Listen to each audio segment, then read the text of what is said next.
আপনারা সবাই কেমন আছেন? আশা করি ভালোই আছেন। সকালবেলা বড়মশাইকে বললাম যে চিকেন আনতে, আর বড়মশাই বাজার থেকে নিয়ে এসে হাজির হলেন এই মাটন, এবং তার উপরে আবার আবদার নাকি কালা মাটন খাবে। তা অমনি যেই বলা সেই কাজ, না কি করব, আমিও শুরু করে দিলাম তার প্রিপারেশন। কালা মাটন কীভাবে আমি তৈরি করি সেই রেসিপিটা আমি আপনাদের সঙ্গে শেয়ার করি। চলুন, কালা মাটন বানানোর জন্য আমরা প্রথমে কি করব সেটা আগে রেডি করে নিই। আজকে আমি মাংসটাকে ম্যারিনেট করে রাখবো। ম্যারিনেট করার জন্য আমি এখানে মিক্সিং বলে দিয়ে দিচ্ছি কিছুটা পরিমাণ ধনেপাতা, কাঁচা লঙ্কা, তবে কাঁচা লঙ্কাটা ঝাল বুঝে, আর দিয়ে দেব এতে একটু লবণ। এবার এটাকে আমি পেস্ট করে নেব। এরপর আমি মাংসগুলোকে প্রথমে এই বাটিটাতে ঢেলে নিচ্ছি।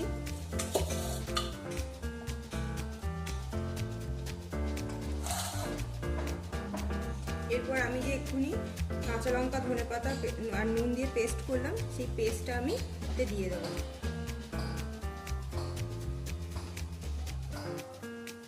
এরপর এতে আমি 100 গ্রাম মতো দই আগে ফেটিয়ে রেখেছিলাম, সেই দইটা দিয়ে দিচ্ছি।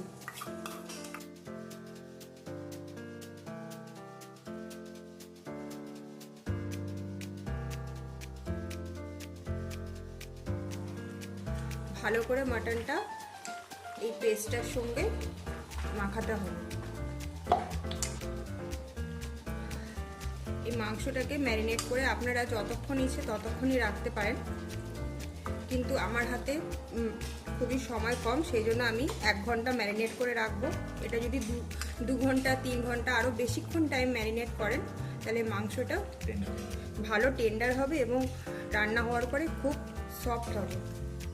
আমার এখানে ম্যারিনেট করা হয়ে গেছে, এটাকে আমি 1 ঘন্টার জন্য ঢাকা দিয়ে রেখে দেবো। এটা ম্যারিনেট হতে হতে আমি ততক্ষণে পেঁয়াজ, রসুন এগুলোকে একটুখানি ছাড়িয়ে নিচ্ছি।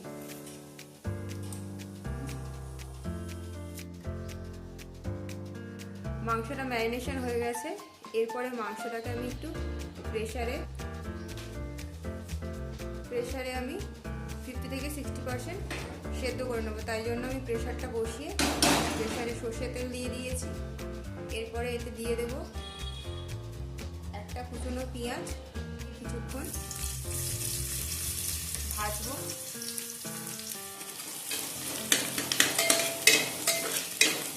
পেঁয়াজটাকে একটু ভেজে নিচ্ছি। পেঁয়াজটা ভাজা হয়ে গেলে এরপর ম্যারিনেট করে রাখা মাংসটা এতে দিয়ে দেব।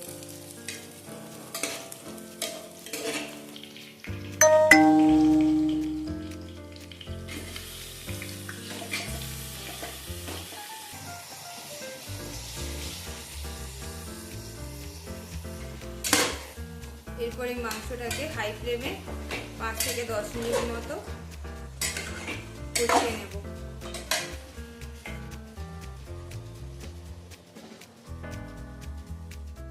মাংসটা কষানো হয়ে গেছে, এরপরে এতে জল দিয়ে দেব।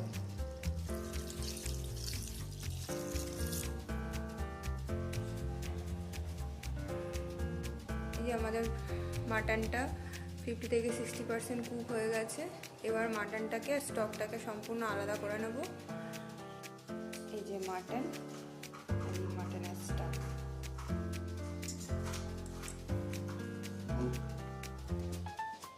কড়াইতে দিয়ে দিচ্ছি সর্ষের তেল এবং 1 চামচ ঘি।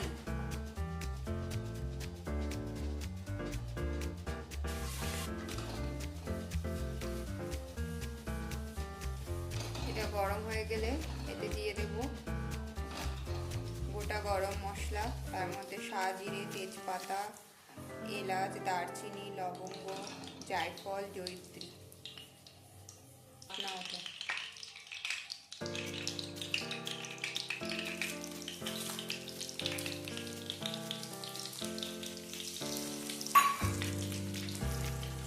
এরপর এটাকে খানিকক্ষণ ভাজবো।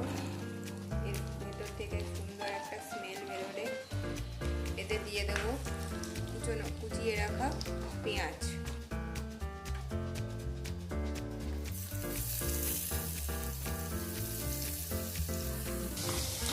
গ্যাসের ফ্লেমটা মিডিয়ামে রেখে পেঁয়াজগুলোকে ভাজবো যতক্ষণ না পেঁয়াজটা হালকা ব্রাউন কালার আসছে।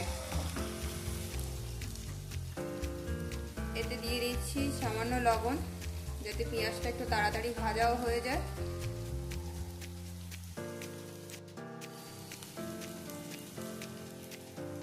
আমাদের পেঁয়াজটা সুন্দর টেন্ডারও হয়ে গেছে এবং হালকা বাদামি কালার হয়ে গেছে। এরপর এতে দিয়ে দেবো রসুন বাটা।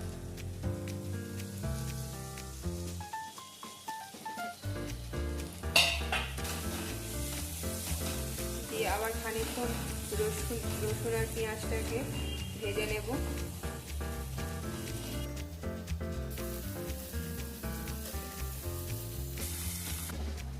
পেঁয়াজ আর রসুনটা ভাজা হয়ে গেছে। এরপর এতে দিয়ে দিচ্ছি কুচিয়ে রাখা টমেটো।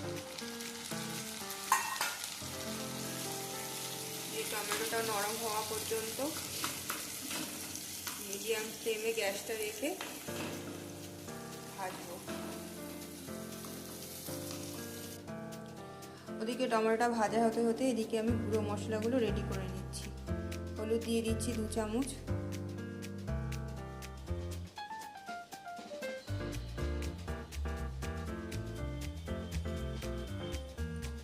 জিরে গুঁড়ো দিয়ে দিচ্ছি 2 চামচ,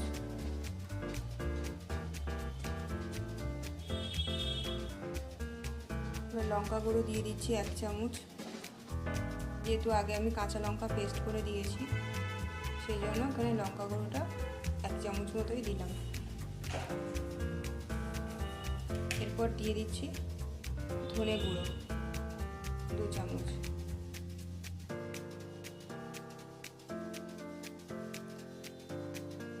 নুন দিয়ে দিচ্ছি স্বাদ মতো।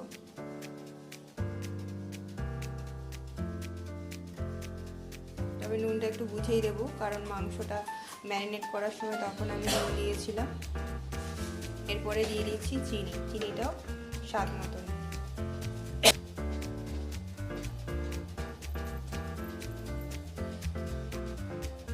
দিচ্ছি কাশ্মীরি রেড চিলি পাউডার, এটা খুবই অল্প দেবো। এবার এই মশলাগুলোকে আমি মাটনের যে স্টকটা ছিল ওইটা দিয়ে এখন ভিজিয়ে রাখবো মেখে।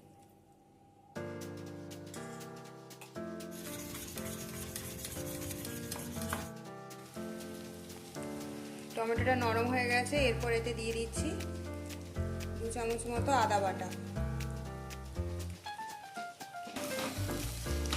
এবার আদাটাকে ততক্ষণ পর্যন্ত কষাবো যতক্ষণ না আদার কাঁচা গন্ধটা চলে যায়।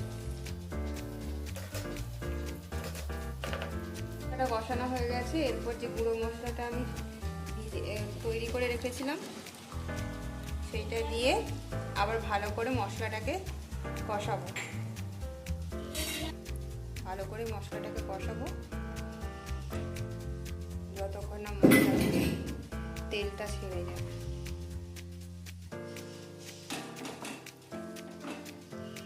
এই সময় গ্যাসটাকে আমরা হাই ফ্লেমে রেখে দেব।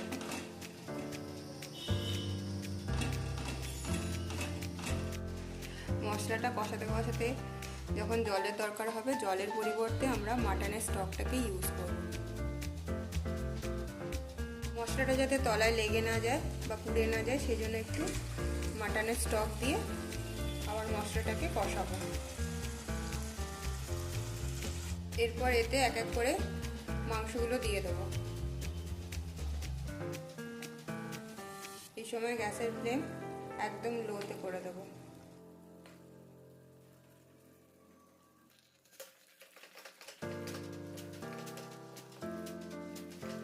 মাটনটাকে আমরা ততক্ষণ পর্যন্তই কষাবো যতক্ষণ না মাটনের কালারটা চেঞ্জ হচ্ছে।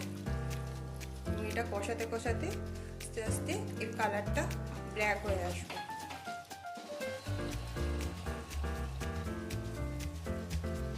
মশলাটা যাতে তলায় লেগে না যায় সেই জন্য সেকেন্ড টাইম আবার একটু মাটনের স্টক দিচ্ছি, দিয়ে আবার 5 থেকে 10 মিনিট মতো মাটনটাকে কষাবো। বাকি মাটনের স্টকটা আমরা দিয়ে দিয়েছি। এরপর এতে ঢাকা দিয়ে মাটনটাকে সেদ্ধ হতে দেবো।